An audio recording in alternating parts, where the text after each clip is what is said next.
నిజంగా మీకు తప్పు చేయలేదు, మీరు చాలా మంచి వాళ్ళు, మీలో నిజాయితీ ఉంది.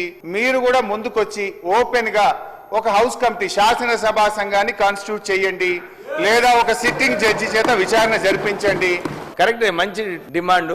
లాస్ట్ 10 years నుంచి ఈ రాష్ట్రంలో ఏమేమి ఇల్లీగల్ శాండ్, ఇసుక దందా, మన మైనింగ్ లో అన్నిట్లో కూడా డెఫినెట్లీ ఎంక్వైరీ చేసి అందరిపైన కఠినమైన చర్యలు తీసుకున్నాం.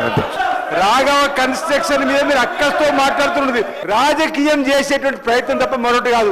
రక్షకులు 10 ఏళ్ళు భక్షకులు అయితే కదా అధ్యక్ష, వాళ్ళు అక్కడ కూర్చోబెట్టి మమ్మల్ని ఇక్కడ కూర్చోబెట్టారు.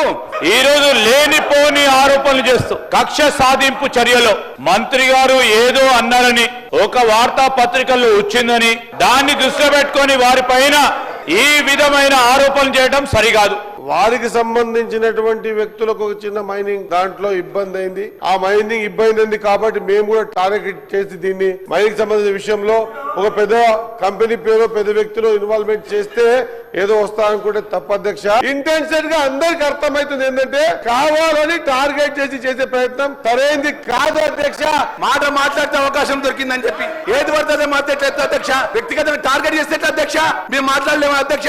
హరీష్ రావు గారు ట్విట్టర్ చేసే విషయం ఉంటే అవతల వచ్చి మాట ఎట్లా మాట్లాడుతున్నారు అధ్యక్ష? వ్యక్తిగతంగా పేరు తీసుకొని మంత్రి పేరు తీసుకొని కావాలని పదే పదే పొంగులేటి గారి పేరు తీయడం అనేది కరెక్ట్ కాదు సార్ అధ్యక్ష. అది ఖచ్చితంగా విత్డ్రా చేసుకోవాలి.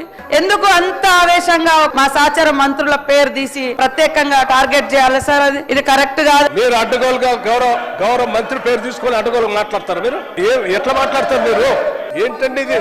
అడ్డగోలుగా ఇట్లా మాట్లాడుకుంటూ నేను గుడ్డగాల్చి మేనేజ్ చేస్తాను అంటే బురద పూస్తాను, లేకపోతే మసి పూస్తాను, మీరు చూసుకోండి అంటే ఎట్లా అధ్యక్షుడు?